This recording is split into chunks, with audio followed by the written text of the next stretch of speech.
In case you didn't know, vegetable oils are bad. Bad news, bad for your health, bad for the environment, just bad. Surgery is just one tool. It's time to put the other tools in the toolbox because it's your body, your health, your life. Most of us know that sugar can make us pretty sick. But did you know that those vegetable oils, those bad fats, are worse than sugar? Put the two together, the sugar and the bad fats, and you have a ticking time bomb. Then add on the fact that our digestive systems are compromised due to our bariatric surgery. Boom! We were all trained that vegetable oils were good and butter was bad. Many of us grew up on those vegetable oils. We were told that those traditional fats like butter, lard, and coconut oil were causing bad things like high cholesterol, clogged arteries, and eventually heart disease. Many well-respected scientists, those big health associations, and even our doctors told us to stop eating saturated fats and increase our polyunsaturated fats. Turns out they were completely wrong. In this video, I'm going to give you the facts about those vegetable oils and maybe get you thinking about why you may consider avoiding these oils altogether.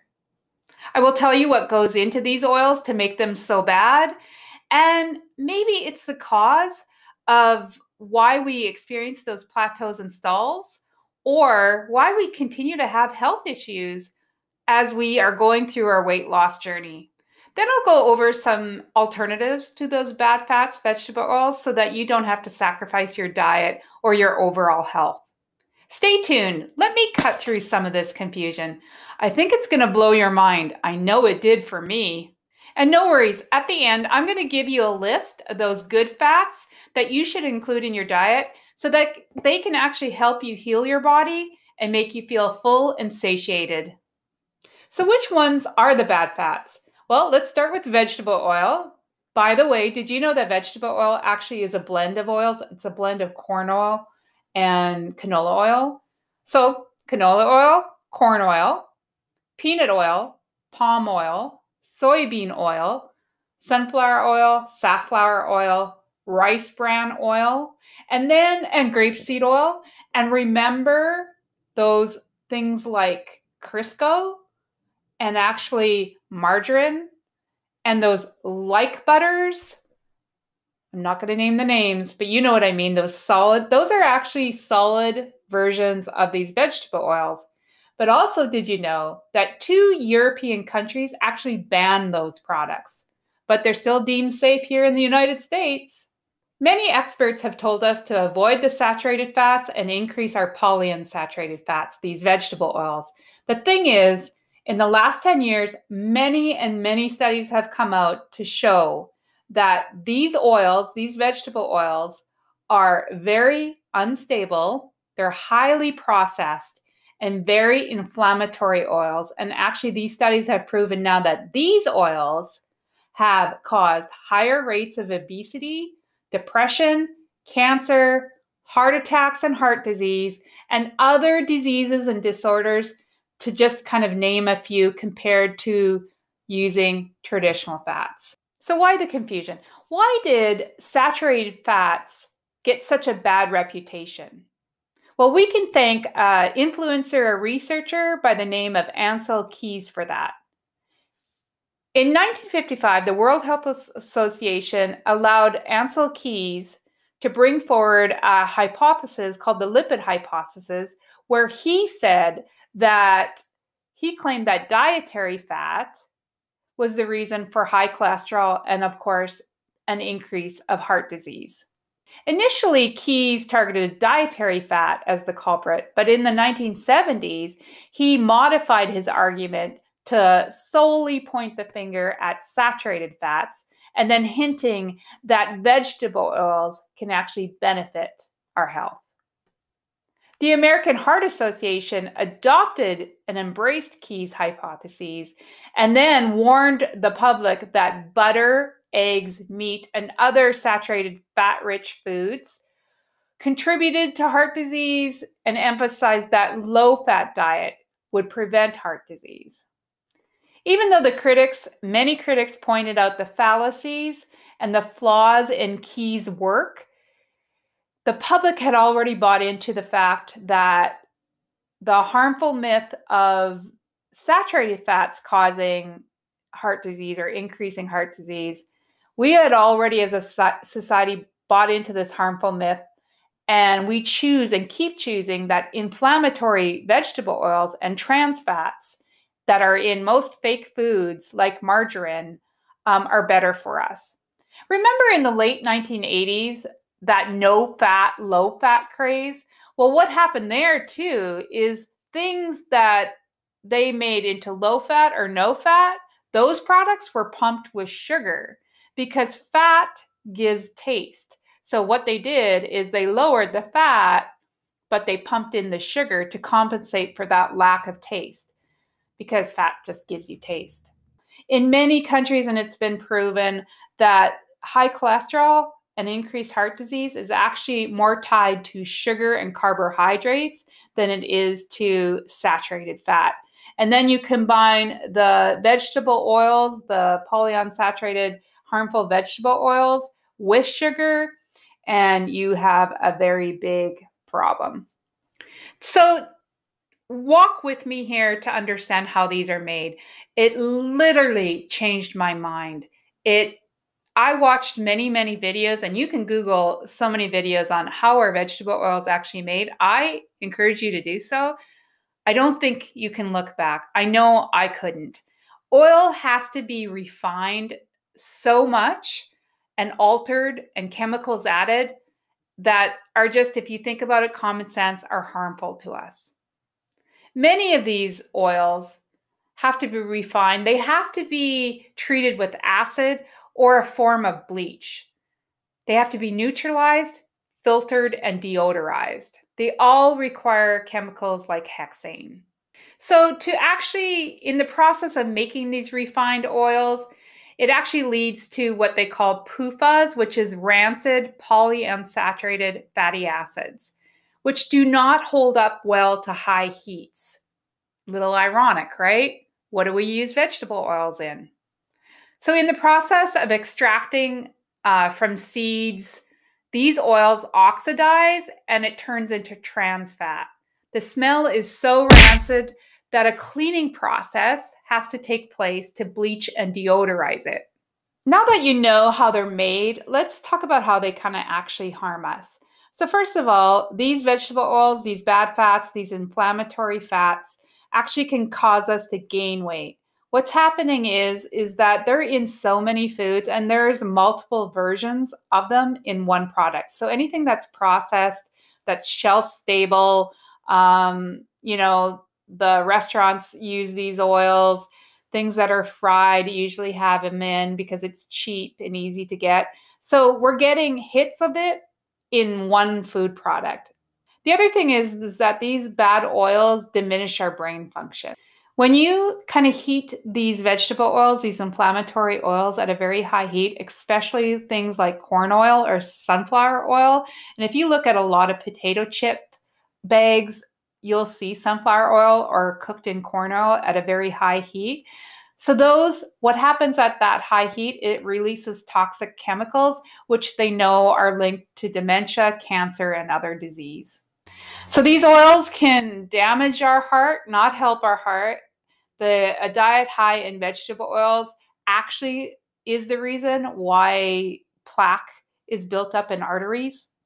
A lot of these oils are used in snack products and other things as well, but just to let you know, they are filled with carcinogens. And for example, the European Food Safety Administration actually did a report last year and showed consumers that there was high levels of this potentially carcinogenic contaminant in palm oil, which is an ingredient used in lots of things like Kit Kat bars, Nutella, Cheez-Its, among other treats. And so it's refined actually at temperatures above 392 degrees Fahrenheit. The other thing is these vegetable oils, bad fats cause inflammation. And I'm talking inflammation in the body like we know it, like, oh, I have a sore shoulder or a bad knee, but also at a cellular level. They cause inflammation actually at the cellular level. And they say that inflammatory fat is very high in omega-6 and very low in omega-3. Omega-6 is actually things that are considered inflammatory, and omega-3 is actually considered anti-inflammatory. In fact, Americans are eating so many of these vegetable oils, like everything is just laden with vegetable oils, that the average person has a omega-6 to omega-3 ratio as 20-1 when it really should be 1-1. So like I mentioned, that cellular inflammation actually is like the body's version of being under attack. So our immune system feels like it's under a chronic state of inflammation or a chronic state of attack. And that over time, of course, when you're under stress over a long period of time, that will lead to weight gain, drowsiness, skin problems, digestive issues, and just another host of diseases and disorders like diabetes, cancer, and depression. So vegetable oils are everywhere. They're from canola oil in oat milk to bread and cereal to grapeseed oil in salad dressings, sunflower oil in so-called healthy snacks, and rice bran oil in high-end restaurants. So they're just everywhere because they're cheap, they're easy to get, and they're just easy to access. The average American consumes 5 to 10 tablespoons of vegetable oil per day. And that's usually without us even knowing it, right? These oils, like I said, they're easy to get, they're cheap, and they're used in everything for sure processed. The scary thing is because it's in everything and everywhere and it's heated, the longer it's heated, the more damage they do. So think about it. Lots of restaurants reuse their heat. They heat their oil over and over again. So it's just adding more toxic byproducts and chemicals into our food. So in all reality, these deadly kind of lab created foods, like a Frankenstein food, is wreaking so much havoc on people's health, but it's overlooked by so many. It would be impossible for us to eat these tablespoons of vegetable oil without modern industrial processing and refining. So let's put this into perspective. For corn oil, to get 5 tablespoons of corn oil, you need 98 ears of corn, which in a typical meal with tortilla chips for a family, 5 tablespoons of corn oil is nothing. Sunflower oil. To get 5 tablespoons of sunflower oil, you need almost 3,000 sunflower seeds.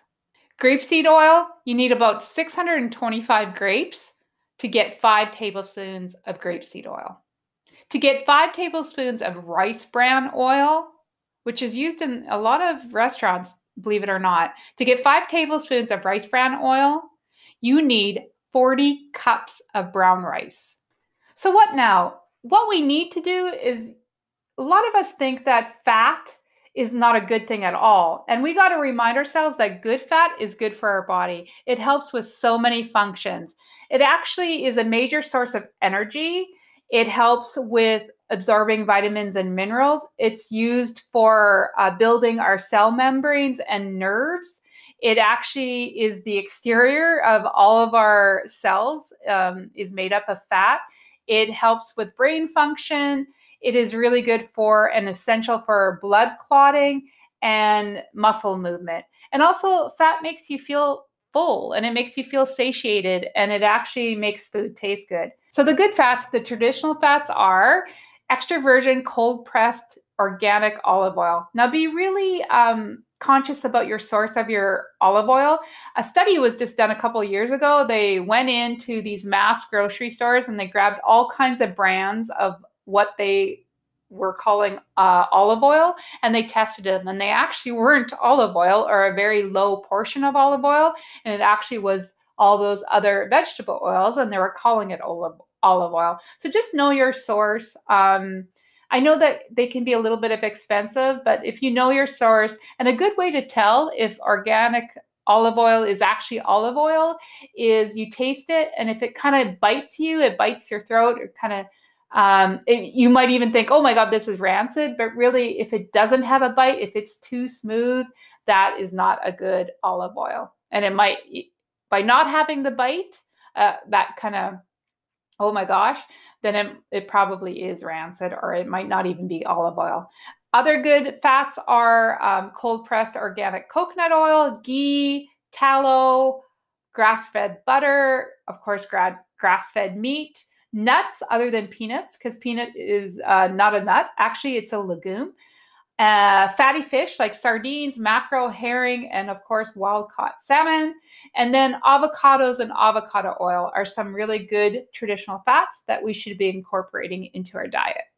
Other tips are, when you're thinking about good fats, is that you really should buy them in glass bottles that are dark.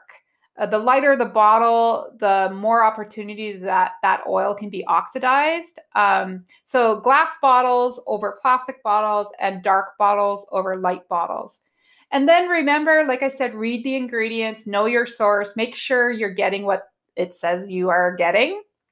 A good example is if you look at mayos, there's brands out there that say it's olive oil, but if you flip it around and look at the labels, it's actually got corn oil and safflower oil in it, as well as a little bit of olive oil. So you just got to know, labels can be very confusing. You just got to make sure you're reading the ingredients. I ask at restaurants, what oil do you use? And if they are using inflammatory oil, I say, is there an opportunity to have it in butter or use olive oil or coconut oil? I just say I'm allergic to it. And I ask for the good fats over the bad fats. And a lot of times the restaurants do accommodate me. So I didn't mean to scare you. I just want you to be healthy. I want you to consider getting these unhealthy oils out of your diet and start incorporating some of the good fats. It might even change the way you feel. I think as bariatric patients, we really need to be concerned about the ingredients that we put into our body due to the situations that we are going through. And maybe, I bet you that some of these issues that we still have, these health concerns, or the way we feel, or those stalls and plateaus that we're going through that frustrate us so much, I wonder if we start taking some of those and look for those unhealthy oils and get them out of our diet, if that will make a big change. I know it did for me. I just want you to consider that it might do it for you as well. So if you like this video, please give it a thumbs up. I would love for you to share it with anyone that you think could get benefit out of it. Subscribe, hit that notification button if you want to stick around and see more videos like this. Have a great day. Be well. Take care.